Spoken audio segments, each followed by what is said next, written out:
አብ ወወልድ ወመንፈስ ቅዱስ አሃዱ አምላክ አሜን። ክቡራን አበው ሊቃውንተ ቤተ ክርስቲያን በየማይረጋችሁ አባቶቼ ካህናት፣ በአገልግሎት የምትመስሉኝ ወንድሞቼ መምህራነ ወንጌል፣ ወንድሞች ዲያቆናት፣ የእግዚአብሔር ልጆች፣ የድንግል ማርያም ወዳጆች እንደምን አመሻችሁ።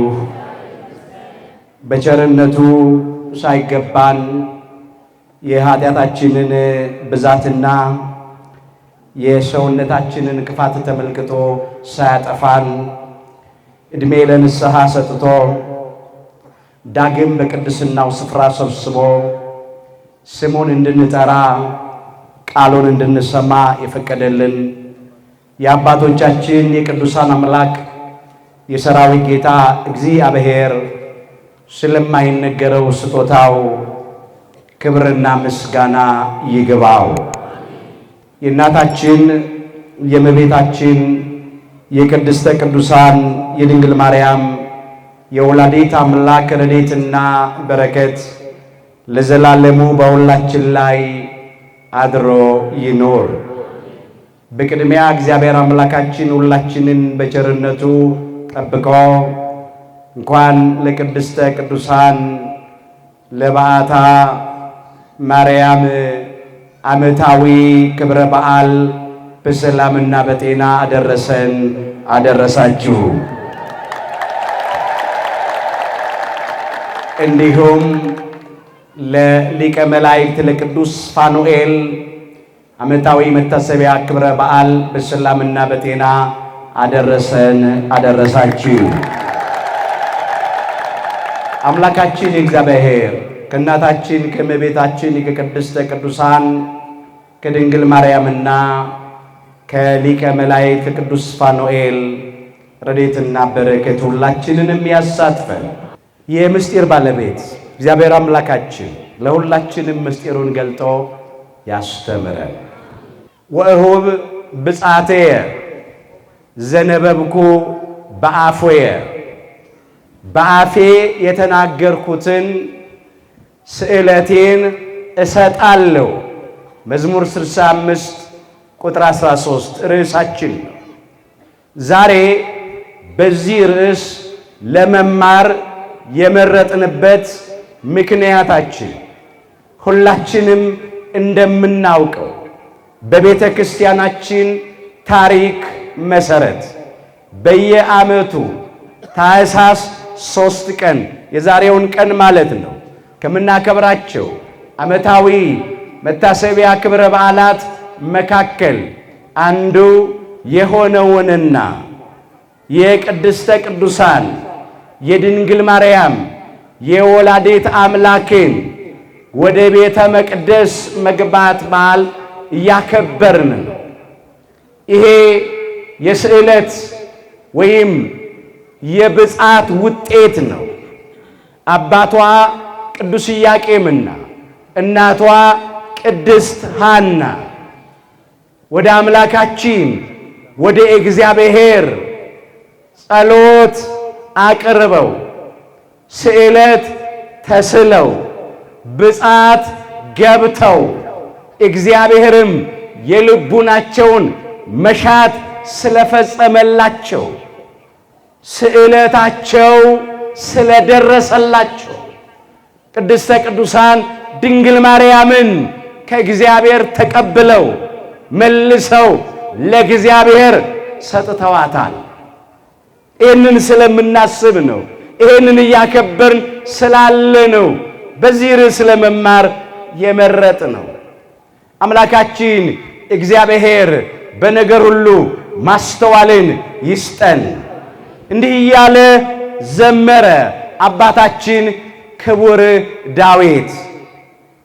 እበው ቤተከ ምስለ መባእየ ወእሁብ ብፅዓትየ ዘነበብኩ በአፎየ ዘእቤ በከናፍርየ አመ ምንዳቤየ።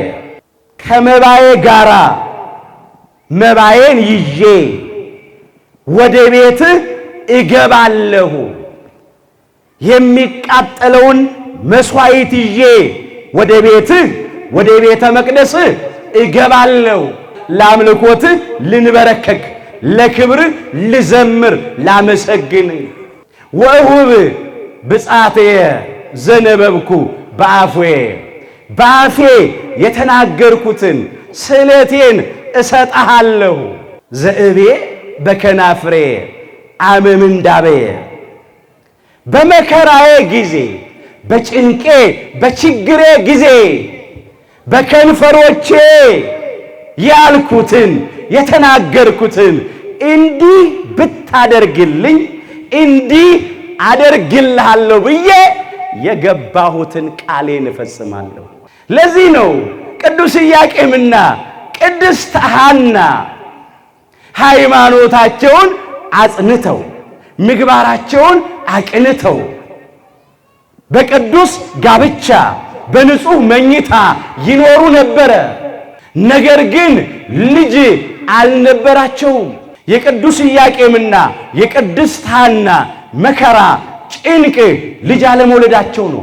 ፍሬ አለማፍራታቸው፣ ዘር አለመተካታቸው ነው። በብሉይ ኪዳን ደግሞ ልጅ አለመውለድ ያስነቅፋል፣ ያሰድባል። ይሄም ብቻ አይደለም፣ ልጅ የሌላት ልጅ ያልወለደች ሴት ለእግዚአብሔር መባ ማቅረብ አትችልም ነበር። ስለዚህ ቅድስት ሐና እጅግ ታዝን ነበር፣ ቅዱስ ኢያቄም እጅግ ያዝን ነበር። ሁለቱም ወደ እግዚአብሔር ለመኑ፣ ስዕለት ተሳሉ፣ ብጻት ገቡ። የዓይናችን ማረፊያ የልባችን ተስፋ የሆነ ልጅ ብትሰጠን ወንድም ቢሆን እኛን ያገልግል አንልም፣ ሴትም ብትሆን እኛን ታገልግል አንልም፣ መልሰን ላንተ እንሰጣለን ብለው ጸሎት አቀረቡ። እግዚአብሔር ልመናቸውን ተቀበለ፣ ጩኸታቸውን አደመጠ። የጎደለባቸውን ነገር ሊሞላላቸው ፈቃድ ሆነ። የኛ አምላክ እንዲህ ካላደረጋችሁልኝ ልመናችሁን አልሰማም፣ የልቡናችሁን መሻት አልፈጽምም የሚል አምላክ አይደለም። አምላካችን ጌታችን መድኃኒታችን ኢየሱስ ክርስቶስ አባታችን ሆይ የሚለውን ጸሎት ለደቀ መዛሙርቱ ባስተማራቸው ጊዜ እንዲህ ብሏል። አባታችሁ በሉ ሳትለምኑት የሚያስፈልጋችሁን ያውቃልና።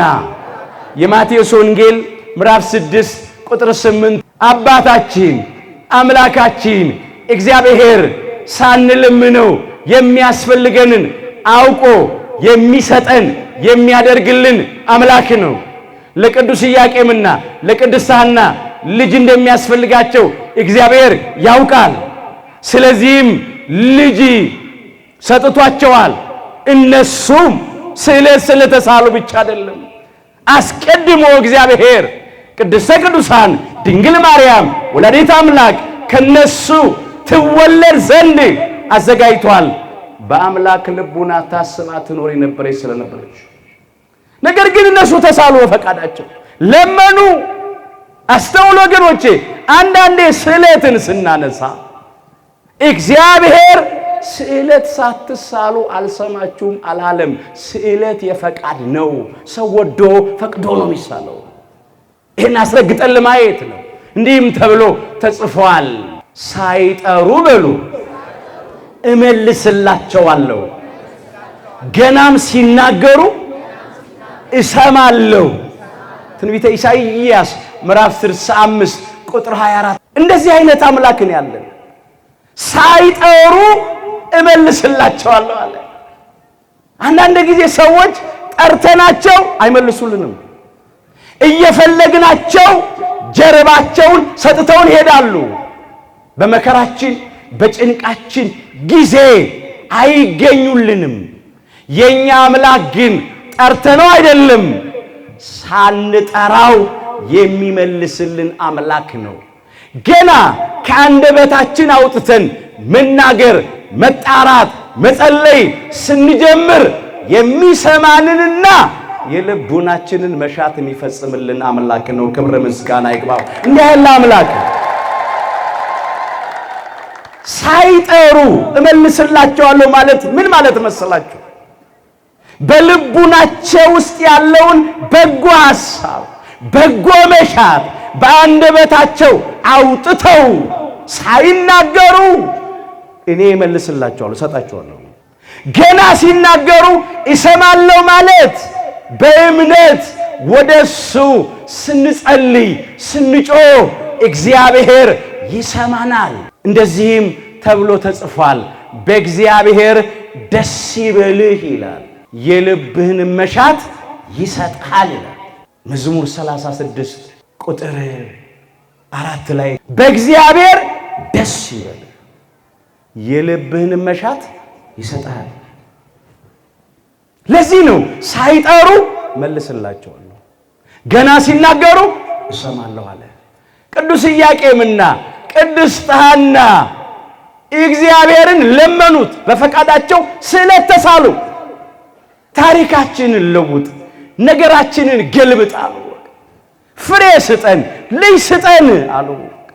ስድባችንን አርቅልን፣ ነቀፌታችንን አስወግድልን አሉ። ሐና እንዲህ አለች፣ እንኳን ለእኔ አለች ለሰማይ አዕዋፋት ልጆች ሰጥተህ እንዲጫወቱ ታደርግልን።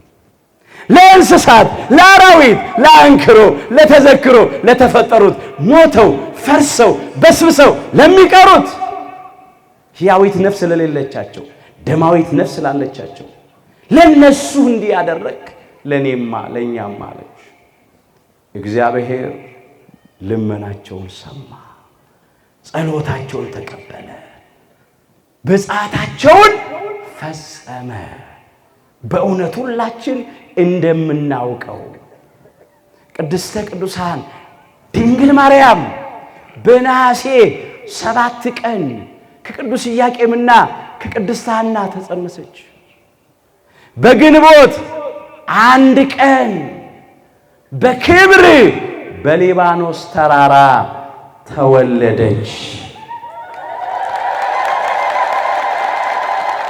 ልጆች የእግዚአብሔር ስጦታዎች ናቸው፣ የሆድም ፍሬ የእርሱ ዋጋ ነው ተብሎ እንደተጻፈ የዳዊት መዝሙር 26 ቁጥር 7 ላይ ልጆች አዎ የእግዚአብሔር ስጦታዎች ናቸው፣ የሆድ ፍሬ ደግሞ የእሱ ዋጋ ነው። ይሄ የሰዎች የአእምሮ ጭማቂ ውጤት አይደለም። የእግዚአብሔር የጸጋ ስጦታ ነው።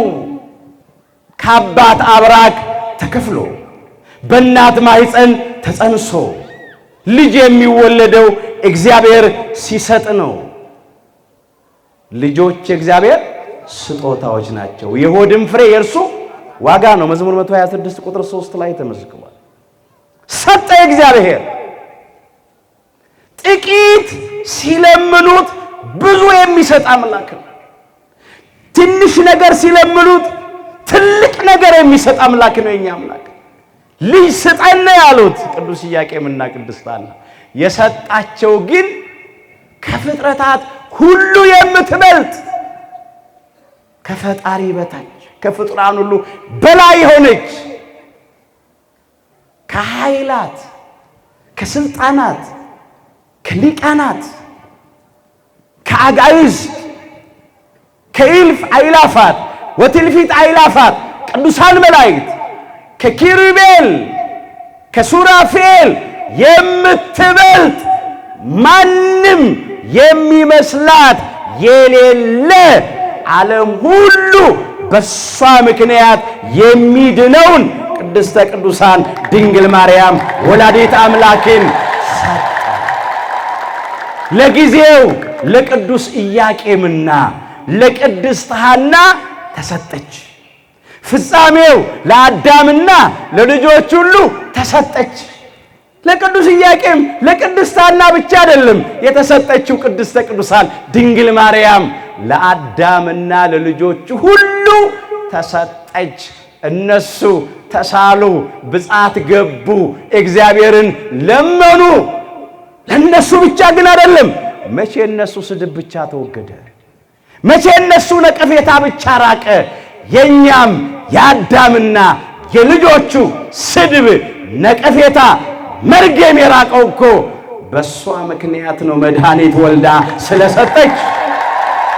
አስተውሉ ወገኖች፣ ተቀበሉ። ከዚያም 3 ዓመት ከ7 ወር በእነሱ ዘንድ ቆየች። በእነሱ ቤት በታኅሳስ 3 ቀን እንደተሳሉት ብፅዓት እንደገቡት በአንደበታቸው እንደተናገሩት ለመፈጸም ቅድስተ ቅዱሳን ድንግል ማርያምን ወደ ቤተ መቅደስ ይዘው መጡ። ይህንን ነው ቅድም ያልነው። እበው ቤተከ ምስለ መባእየ፣ ከመባዬ ጋራ ከመሥዋዕቴ ጋራ ወደ ቤትህ እገባለሁ። ወሁብ ብፅዓትየ ዘነበብኩ በአፉየ፣ በአፌ የተናገርኩትን ስእለቴን እሰጣለሁ። ዘእቤ በከናፍሬ አመ ምንዳቤየ፣ በመከራዬ ቀን በጭንቄ ቀን በከንፈሮቼ ያልኩትን የተናገርኩትን ምን ብለው ነበር ቅዱስ ኢያቄምና ቅድስት ሐና? ልጅ ስጠን፣ ልጅ ብትሰጠን ላንተ መልሰን እንሰጥሃለን። ለኛ ያገልግል ታገልግል አንልም፣ ላንተ መልሰን እንሰጥሃለን። ይሄንን ቃል ፈጸሙ። አባታችን ሊቀ ነቢያት ሙሴ ከእግዚአብሔር አግኝቶ ሕዝቡን እንደዚህ ብሎ አዟቸው ነበር። ኦሪት ዘዳግም ምዕራፍ 23 ከቁጥር 21 ጀምሮ ለአምላክ ለእግዚአብሔር ስዕለት በተሳልክ ጊዜ አምላክ እግዚአብሔር በእውነት ይፈልገዋልና ኃጢአትም ይሆንብሃልና መክፈሉን አታዘግይ ይላል። ባትሳል ግን ኃጢአት የለብህም ይላል። መሳል ጽድቅ አይደለም፣ አለመሳል ኃጢአት አይደለም። ስዕለት በጽድቅና በኩነኔ ውስጥ ቦታ የለው። ባትሳል ኃጢአት የለብህም አለ። ነገር ግን አለ ከተሳልክ ግን የተሳልከውን ፈጽመው። በአፍህ የተናገርከውን ለአምላክህ ለእግዚአብሔር በፈቃድህ ተስለሃልና። በምን ተስለሃል? በፈቃድህ ተስለሃልና ከከንፈርህ የወጣውን ታደርግ ዘንድ ጠብቅ ይላል። ስዕለት የፈቃድ ነው። ቅዱስ ኢያቄም ቅድስት ሐና በፈቃዳቸው ነው የተሳሉት፣ በፈቃዳቸው ነው የጠየቁት። ወደው ነው ስጠን እንሰጣለን ያሉት። ባይሉትም እግዚአብሔር ይሰጣል። ብዙዎች ጸንሰው የወለዱት እኮ ተስለው አይደለም እኮ እግዚአብሔር ስለሰጠ እኮ ነው። ከመጀመሪያዎቹ ሰዎች ከአዳምና ከሔዋን ጀምሮ ብናይ እግዚአብሔር ስለሰጠ ነው፣ እግዚአብሔር ስለፈቀደ ነው። ካልተሳላችሁ ብፅዓት ካልገባችሁ አልሰጥም አላለም እግዚአብሔር። የፈቃድ ነው። ስለዚህ ሁለተኛም ሶስተኛም የላትም ቅድስተ ቅዱሳን ድንግል ማርያም። ለቅዱስ ኢያቄምና ለቅድስት ሐና አንድ ነች። አንዲት ልጃቸውን ግን በቃላቸው መሰረት አምጥተው ሰጡ። ይህንን ማለት ነው በቃ ከከንፈርህ የወጣውን ታደርግ ዘንድ ጠብቅ። በአፍ የተናገርከውን ለአምላክ ለእግዚአብሔር በፈቃድህ የተሳልከውን ፈጽመው ማለት እንዴ አምጥተው ሰጡ። በዚያን ጊዜ የነበረው ሊቀ ካህናቱ ዘካርያስ ነው ይላል ታሪኩ። ምን አበላታለሁ ምን አጠጣታለሁ ብሎ ተጨነቀ፣ ተጠበበ፣ ግራ ገባው። ያን ጊዜ ብርሃናዊው ሰማያዊው እሳታዊው መልአክ ሊቀ መላእክት ቅዱስ ፋኑኤል ከሰማይ ህብስት ሰማያዊ ጽዋ ሰማያዊ ይዞ እየበረረ ወደ እርሷ መጣ። በክንፎቹ ታቅፎ ሰማያዊ ህብስት አበላት፣ ሰማያዊ ጽዋ አጠጣት። በመላእክት እንክብካቤ በቤተ መቅደስ ኖረ። ይሄ ነው የተፈጸመው። ሊቀ መላእክት ቅዱስ ፋኑኤልን የሚያነሳ ነው። ለዚህ ነው ቅድስተ ቅዱሳን ድንግል ማርያም አማናዊቷ ቤተ መቅደስ በሰው እጅ ወደ ተሰራው ቤተ መቅደስ ውስጥ ገባች። ሕያዊቷ ዘላለማዊቷ ቤተ መቅደስ እሳተ መለኮትን 9 ወር ከ5 ቀን በማህፀኗ የተሸከመች ማሂደረ መለኮት ወላዲት አምላክ ምራገ ጸሎት አንቀጸ ብርሃን መሰረተ ሕይወት መዝገበ በረከት ቅድስተ ቅዱሳን ድንግል ማርያም ወላዲት አምላክ ክብር ይግባት። እሷ አማናዊት ቤተ መቅደስ በሰው እጅ ወደ ተሰራው ህንፃ ቤተ መቅደስ ገባች። ለቤተ መቅደሷ ቤቷ ቤተ መቅደሱ ለባዕቷ ባይታ ለማርያም የምንለው ለዚህ ነው የገባችበት ነው። እንግዲህ በቅድስተ ቅዱሳን በድንግል ማርያም ምክንያት ዓለም ዳነ። ዛሬ እኛ ከዚህ ምን እንማር? እኛስ የምንነቀፍበት የምንሰደብበት ብዙ ጉዳይ እኮ አለ፣ ብዙ ነገር እኮ አለ። ቅዱስ ኢያቄምና ቅድስት ሐና ልጅ አለመውለዳቸው፣ ፍሬ አለማፍራታቸው፣ ዘር አለመተካታቸው ያስነቅፋቸው ያሰደባቸው ስለነበረ ታሪካችንን ለውጥ፣ ነገራችንን ገልብጥ፣ ስድባችንን አስወግድ፣ ነቀፌታችንን አርቅ አሉ። በእውነት ለወጠ። ሐዘናቸው ለደስታ፣ ልቅሷቸው ለሳቅ ተቀየረ።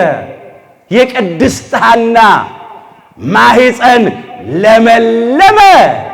ቅድስተ ቅዱሳን ድንግል ማርያም አፈራ፣ ወልዳ ሰጠች። የአዳምና የኛም የልጆቹ ነቀፌታ ተወገደ። ስድባችን ራቀ። መርገመ ሥጋ መርገመ ነፍስ፣ ሞተ ሥጋ ሞተ ነፍስ፣ ርደተ መቃብር ርደተ ሲኦል የኛ ነቀፌታ ነበር፣ ስድብ ነበር፣ ነውር ነበር።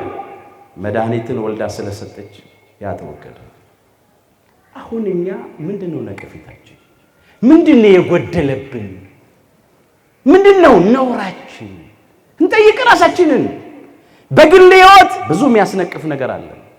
በማህበራዊ ሕይወት ብዙ የሚያስነቅፍ ነገር የሚያዋርድ፣ እንደ ሀገርም ተዋርደናል። በየዓመቱ ይሄንን በዓል ስናከብር ወገኖቼ እኛም እስቲ ዛሬ እግዚአብሔርን እንለምነው። እግዚአብሔር የኛንም ነቀፌታና ስድብ እንዲያስወግድ እንዲያርቅልን። ምናልባት በቆሙ ልጅ መውለድ፣ ፍሬ ማፍራት፣ ዘር መተካት ያልቻላችሁ ካላችሁ እግዚአብሔርን ለምኑ። ለቅዱስ ኢያቄም ለቅድስት ሐና ቅድስተ ቅዱሳን ድንግል ማርያምን የሰጠ ለእናንተም ይሰጣል። ቢሳነው ነገር የለም። ምናልባት የትዳር ባልንጀራ ያጣን ጸጋችን ትዳር ሆኖ የተቸገርን ካለን የትዳር ባልንጀራን የሚሰጥ እግዚአብሔር ነው። እንለምነው ይሰጣል። ምናልባት የጤንነት ችግር ያለብን ሰዎች ካለን ጤንነት የእግዚአብሔር የጸጋ ስጦታ ነው። እግዚአብሔር ጤናን ይሰጣል፣ ከቁስል ይፈውሳል። እኔ በሉ ጤናህን እመልስልሃለሁ፣ ቁስልህንም እፈውስልሃለሁ። ትንቢተ ኤርምያስ ምዕራፍ 30 ቁጥር 17 ሁላችን የምናውቀው ነው። የዛሬ ዓመት የዛሬ 2 ዓመት ምን ይመስል ነበር? ኢትዮጵያ ላይ ዓለም ላይ ያለው ጭንቅ እንዴት ነበረ? ይሄ የዘመኑ ተዋሲ ወረርሽኝ በሚሊዮን የሚቆጠሩ ሰዎች እኮ አጥተዋል ኃያላኑ። እኛ ምንም የሌለን ከገንዘብ እናውቃለን ምን እንዳለን፣ አቅመ ደካሞች ነን። ከአመጋገብ እናውቃለን፣ ከንጽህና አጠባበቅ እናውቃለን። የትኛው ዘመናዊ የሕክምና መሳሪያችን ነው? የትኛው ዕውቀታችን ነው? እናውቃለን ድካማችንን። ዓለም ሲጨነቅ ሲጠበብ እግዚአብሔር በቸርነቱ ስለ ስሙ ብሎ ስለ ቅድስተ ቅዱሳን ስለ ድንግል ማርያም ስለ ወላዲት አምላክ ብሎ ከዚያ ሁሉ ጥፋት መቅሰፍት ተሰውሮ አቆሞናል። የሱ ቸርነት ነው። እሱ ነው የሰጠን። ከጭንቅ የገላገለን እሱ ነው። ተስፋችንን የቀጠለ እሱ ነው። ዓለም እስኪደነቅ ድረስ በብዙ ሚሊዮን ሕዝብ እንደሚያልቅብን እኮ እነሱ ተናግረው ሞት ደግሰው ነበር። ሞታችንን ለሕይወት ቀየረ አምላካችን። ይሰጣል። ዛሬም የጤና ጉዳይ ችግር የሆነብን፣ የእንጀራ ጉዳይ ችግር ያለብን ሰዎች ይሰጠናል። ሌላ ወገኖች በኃጢአት በበደል የምንረክስ፣ በዝሙት የምንረክስ፣ ከዚያም የምንደርስ፣ እንደ ውሻ የምንልከሰከስ፣ በሴሰኝነት የምንመላለስ፣ ከዚህ ውስጥ መውጣት ያቃተን እስቲ እንሳል። ዛሬ ብጻት እንግባ፣ እግዚአብሔር እንለምነው።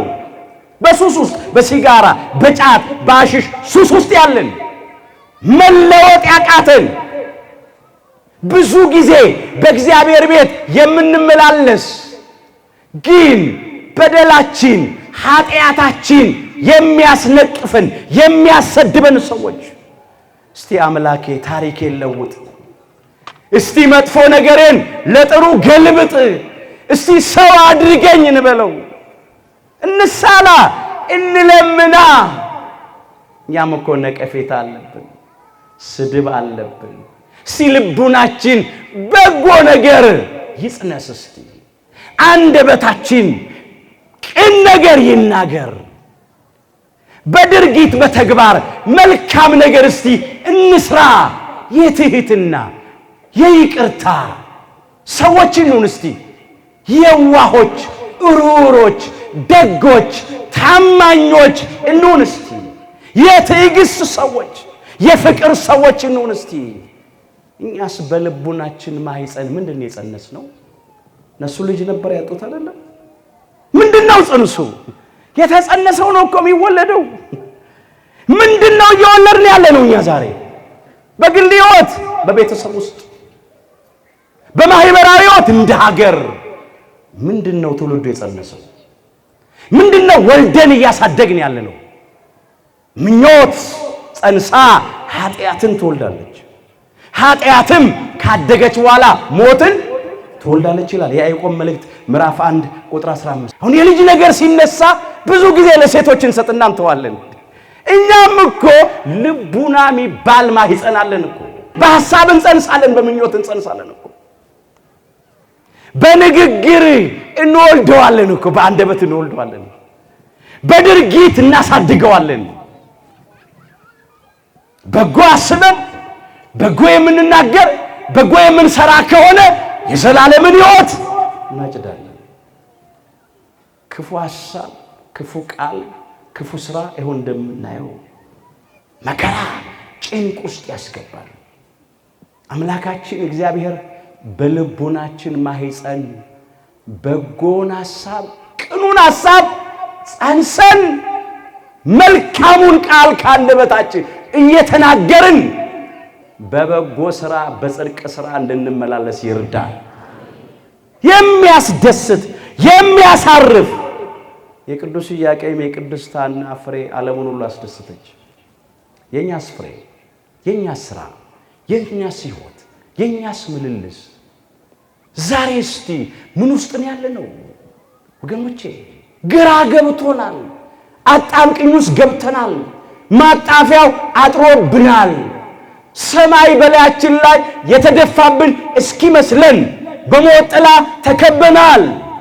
ከሕይወት ይልቅ ሞት ይሻለናል ብለናል። መፈጠራችንን ጠልተናል።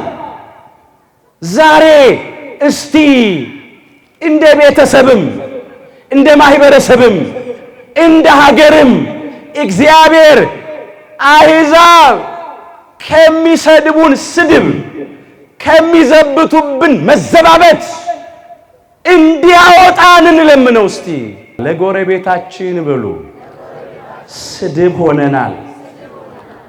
ጎረቤቶቻችን እየሰደቡን ነው። አሕዛብ እየዘበቱብን ነው። እየተሳለቁብን ነው። ለምን? ኢትዮጵያ ሀገሪቱ ሀገረ እግዚአብሔር ናት። ህዝቧ ህዝበ እግዚአብሔር ነው፣ ቅድስት ሀገር። ነገር ግን የሚሆነው ነገር ዛሬ በዚህ በ21ኛው ክፍለ ዘመን እጅግ የሚያሳፍር ነው፣ እጅግ የሚያስጨንቅ ነው። በየቀኑ የምንሰማው ነገር ሁለቱን ጆሮአችንን ጭው ያደርገዋል። ዛሬ ይሄ ነው ነቀፌታችን፣ ስድባችን ይሄ ነው። ይሄንን ነው ማሰብ ያለብን። እንዲህ ብሎ አነሳ፣ ለጊዜው ስለ ሕዝበ እግዚአብሔር ስለ እስራኤል ዘሥጋ ዘምሮታል። ፍጻሜው ዛሬም እኛን የሚመለከት ነው። የዳዊት መዝሙር 78 ቁጥርን 2 ጀምሮ የባሪያዎችህንም በድኖች ለሰማይ ወፎች መብል አደረጉ ይላል። የጻድቃንንም ሥጋ ለምድር አራዊት፣ ደማቸውንም በኢየሩሳሌም ዙሪያ እንደ ውሃ አፈሰሱ፣ የሚቀብራቸውም አጡ። ለጎረቤቶቻችንም ስድብ ሆንን፣ በዙሪያችንም ላሉ ሳቅና ዘበት ሆንን ይላል። አሁንም እንዲሆንናል ወገኖቼ። ይህ ሰው ያወቀው ፀሐይ የሞቀው የአደባባይ ምስጢር ነው። አንዳንዶች በማንነታቸው መርጠው ባልተወለዱበት፣ መርጠው አንደበታቸውን ባልከፈቱበት ቋንቋ ምክንያት፣ አንዳንዶች በሃይማኖታቸው ምክንያት የኢትዮጵያ ኦርቶዶክሳዊት ተዋሕዶ ልጆች ስለሆኑ በግፍ መከራ እየተቀበሉ ነው። አሁን እኛ እዚህ ቆመን የእግዚአብሔርን ቃል እንናገራለን፣ እግዚአብሔርን በመቅደሱ እናመልካለን። ግን ዛሬም ጭንቅ ውስጥ ያሉ ካሁን ምን ይመጣብን ይሆን የሚሉ ሰዎች አሉ። የኛው ወገኖቻችን ኢትዮጵያውያን በገዛ ሀገራቸው ስደተኞች ሆነው አንድ ፍሬ ሕፃናት ምንም ማቁ፣ ነፍሰ ጡሮች፣ አራሶች፣ አረጋውያት ጭንቅ ውስጥ ነው ያሉት፣ መከራ ውስጥ ነው ያሉት። እንደ በግ እንደ ዶሮ እየታረዱ ነው፣ እንደ ጎመን እየተቀረደዱ ነው። ነፍሰ ጡር ማህፀኗ ተቀዶ ጽንሱን አውጥቶ ሲጥሉ አይተናል። ስንቱን ልንገራችሁ። ስጋቸውን የምድር አራዊት በሉ፣ የሰማይ አሞሮችና አዕዋፋት በሉት። ይሄ እኮ ነው የተፈጸመው ዛሬ በ21ኛው ክፍለ ዘመን የእንስሳት መብት በተከበረበት ዘመን ማለት ነው። ኢትዮጵያ ውስጥ ዛሬ ዋጋ ያጣው ዋጋው የረከሰው የሰው ሕይወት ነው።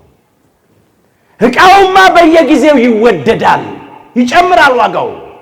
ውድ ዋጋ የተከፈለለት ቅዱስ ሥጋውን የቆረሰለት ክቡር ደሙን ያፈሰሰለት ነፍሱን ለመስቀል ሞት አሳልፎ የሰጠለት የሰው ሕይወት ግን ዛሬ ዋጋ አጥቷል። እግዚአብሔር በቃችሁ ይበለን። የቆረጥነውን ተስፋ ይቀጥልልን። እንደገና በምህረቱ ይሄን ስድብ፣ ይሄን ነቀፌታ፣ ይሄን ነውር ከኢትዮጵያና ከኢትዮጵያውያን ላይ እግዚአብሔር ያርቅልን። እንግዲህ ከ95% በላይ አምላክ ያለው ፈጣሪውን የሚያመልክ ሕዝብ ነው የሚባለው። እንደዚህ ተብሎ ነው የሚነገረው። ግን እግዚአብሔርን የሚያመልክ እግዚአብሔርን የሚፈራ ሰውን የሚያፍር ሰው እንዲህ ያደርጋል፣ እንዲህ ይደረጋል። የት ውስጥ ነው ያለ ነው? ዛሬ እኮ ምንም ቢኖር ሰላም ከሌለ እኮ ምን ማድረግ አይቻልም። ልጅ ወልዶ ለማሳደግ፣ ሰርቶ ለማግኘት፣ ተምሮ ውጤት ለመብቃት፣ ወጥቶ ለመግባት፣ ነግዶ ለማትረፍ፣ ምንም ነገር ለማድረግ ሰላም ያስፈልጋል። ሰላም ከሌለ ምንም ዋጋ የለውም። እግዚአብሔር በዳር በሩቅ የምንሰማውን ነገር መሃል አምጥቶ ደግሞ እንዳያስጨንቀን አሁንም በቃችሁ ይበል። ወገኖች ዝም ብለን አንቀመጥ። አሁን ከልብ ተመልሰን እንጩህ፣ በእምነት ሆነን እንጩህ። ይሄ መጥፎ ታሪክ ለጥሩ የሚቀየረው፣ ይሄ መጥፎ ነገር ለመልካም የሚገለበጠው ከልብ ተመልሰን ወደ እግዚአብሔር ስንጮህ ነው። እኛም ስድብ አለብን፣ ነቀፌታ አለብን፣ ነውር አለብን። ደስታ የለንም፣ ሰላም የለንም፣ እረፍት የለንም። እየተጨነቅን ያለነው። ስንት ህዝብ ነው ያለቀው በጦርነቱ? እኔ ምን እነግራችኋለሁ? ግልጽ እኮ ነው ይሄ የእርስ በርስ ጦርነት እጅግ በሚያሳዝን ሁኔታ። እግዚአብሔር ዓለሙን አንድ ጠራ ሰማይ ስር ነው የሚያኖረው፣ አንድ ወለል ምድር ላይ ነው የሚያኖረው። የሁላችን አምላክ እግዚአብሔርን ነው። ሁላችንንም በዝናብ እያበቀለ በፀሐይ እያበሰለ ይመግበናል። አባታችን አዳም ነው፣ እናታችን ሔዋን ናት። ከዚያ እኮ ነው የተገኘነው ሁላችንም። ወረድ ሲል በኖህ ምክንያት የተረፍ ሕዝብ ነን። ልዩ ልዩ ቋንቋ ብንናገርም አንድ ነን። እንኳን እኛ ኢትዮጵያውያን ቀርቶ በዓለም ላይ የሚኖሩ የሰው ልጆች በሙሉ አንድ ናቸው። ግንዱ፣ ነቁ፣ ምንጩ አንድ አዳም ነው። ምናልባት የቆዳ ቀለማችን ይለያየናል። ነጮች አሉ፣ ጥቁሮች አሉ። እኛ ኢትዮጵያውያን ጠይምና ለስላሳ ሕዝብ፣ የአበቦች ህብረ ቀለማት ያለን አለን። ጾታችን ይለያየናል። ወንዶች አለን፣ ሴቶች አሉ። ቋንቋችን ልዩ ልዩ ይሆናል። በሰውነት አንድ ነን። ሃይማኖታችን እንኳን ይለያየናል። እኛ የኢትዮጵያ ኦርቶዶክሳዊት ተዋሕዶ ቤተክርስቲያን ልጆች ነን። ሌላ እምነት የሚከተሉ ደግሞ ሰዎች አሉ። ግን በሰውነት አንድ ነን። በባህል እንለያየናል፣ በሰውነት አንድ ነን። በአመለካከት በሙያ እንለያየናል፣ በሰውነት ግን አንድ ነን። በምድር ሁሉ ላይ በሉ እንዲኖሩ የሰውን ወገኖች ሁሉ ከአንድ ፈጠረ።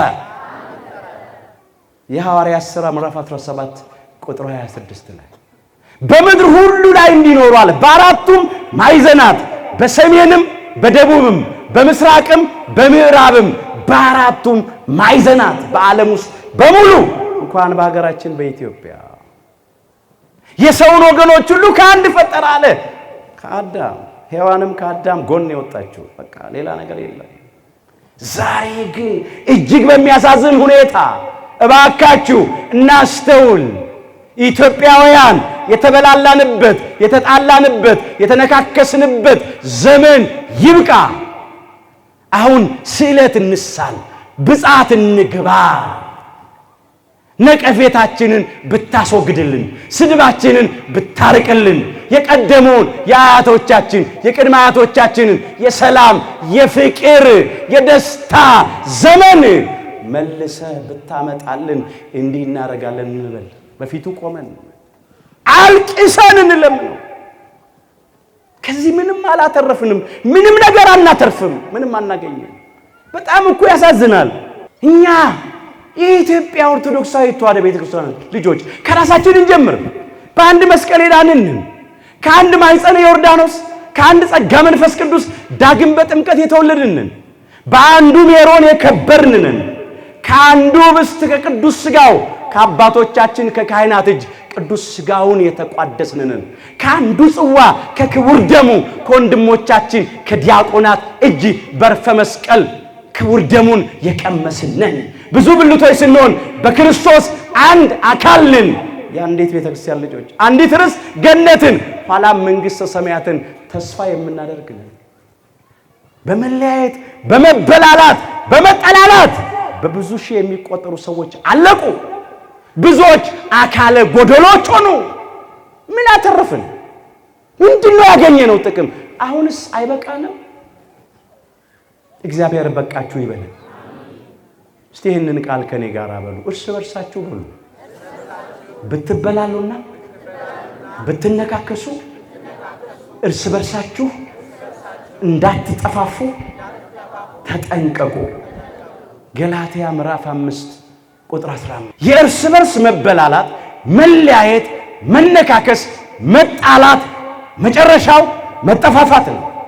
ለኛ ያለው ይጠፋል፣ እኛንም ያጠፋናል። አሁን እንደምናየው ብዙ ትውልድ የሚታነጽባቸው ትምህርት ቤቶች ወደሙ። ሕሙማን የሚታከምባቸው ሆስፒታሎች ፈረሱ። ብዙ ፋብሪካዎች ትውልዱ ሰርቶ የዕለት ጉርሱን የዓመት ልብሱን የሚያገኝባቸው ወደሙ። ብዙ አብያተ ክርስቲያናት ተቃጠሉ። ትውልድ በሃይማኖት የሚታነጽባቸው በምግባር የሚቀረጽባቸው አብያተ ክርስቲያናት ብዙ አገልጋዮች አለቁ። አሁንም እያለቁ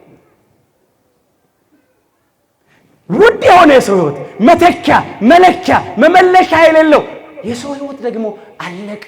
ስንቱን ላንሳላችሁ? ከዚህ ምንም አላተረፍንም። አሁንም እግዚአብሔር ለሁላችንም ማስተዋል ይስጠን። ይህንን ክፉ ቀን ያሳጥርልን፣ መከራውን ሁሉ ከኛ ያርቅልን። በእውነት እኛም ስለታችን ደርሶ ጸሎታችን ተሰምቶ እሱን ቆመን በደስታ በቤተ መቅደሱ እንድናመሰግነው ይርዳል። ይሄ ክፉ ቀን አልፎ ማለት ነው። ሲመሽ እንዴት ይነጋል ነው፣ ሲነጋ እንዴት ይመሻል። እናስባቸው ወገኖቻችን። እግዚአብሔር በእውነት አሁንም እንደገና በምሕረቱ ይመልከት። አምናችሁ በሉ በጸሎት የምትለምኑትን ሁሉ ትቀበላላችሁ። የማቴዎስ ወንጌል ምዕራፍ 21 ቁጥር 22። ምንም ይሁን አምነን በጸሎት የምንለምነውን ሁሉ እንቀበላለን። ቅዱስ ኢያቄም ቅድስት ሐና አምነው በጸሎት ስለለመኑ ነው ቅድስተ ቅዱሳን ድንግል ማርያምን ከአምላካችን ከእግዚአብሔር የተቀበሉት። እኛም አምነን እንጸልይ፣ እንጣራ፣ እንጩህ። እግዚአብሔር ይሰጠናል፣ እንቀበላለን። እግዚአብሔርን ጠርቶ እግዚአብሔር ያልሰማው ማንም የለም። በእግዚአብሔር አምኖ ያፈረ ሰው የለም። ከእግዚአብሔር ለምኖ ያልተቀበለ ሰው የለም። በእውነት የበለጠውን እግዚአብሔር ይሰጠናል። ብቻ በእጃችን ያለውን ግፍና ክፉ ሥራ እናስወግድ። የበደልን ሰዎች ይቅርታ እንጠይቅ። የተበደልን ሰዎች ይቅርታ እናድርግ። እርቅ መስርተን ስምምነት አድርገን በፍጹም ልብ በንስሐ ተመልሰን እንጩህ። ይሄም የጭንቅ ጊዜ ያጥራል። ከሌላ ቦታ ምንም አናገኝም፣ አይተነዋል። አደራችሁን አይናችንን ከሌላ ቦታ እናንሳ። በቀራንዮው ንጉሥ በመድኃኒዓለም ላይ እናድርግ። እሱ የሰላም አምላክ ነው። እሱ የሰላም አለቃ ነው። እሱ የሰላም አባት ነው። እሱ የሰላም ንጉሥ ነው። በእውነት አሁንም ፍጹሙን ሰላም፣ እውነተኛውን ሰላም፣ የልቡናን የውስጥን ሰላም ለሀገራችን ለኢትዮጵያና ለሕዝቧ እግዚአብሔር ያድልልን። ወእሁ ብጻቴ ዘነበብኩ በአፉየ፣ በአፌ የተናገርኩትን ስዕለቴን እሰጣለሁ። እኛም ተቀብለን ለመስጠት እግዚአብሔር ያድልን። የስጦታ ቀን ስለሆነ ተቀብለው ነው የሰጡት። እኛም ተቀብለን እንሰጥ ይርዳን። የሁላችንን ፍጻሜ በቸርነቱ ያሳምርልን። ይቆያል።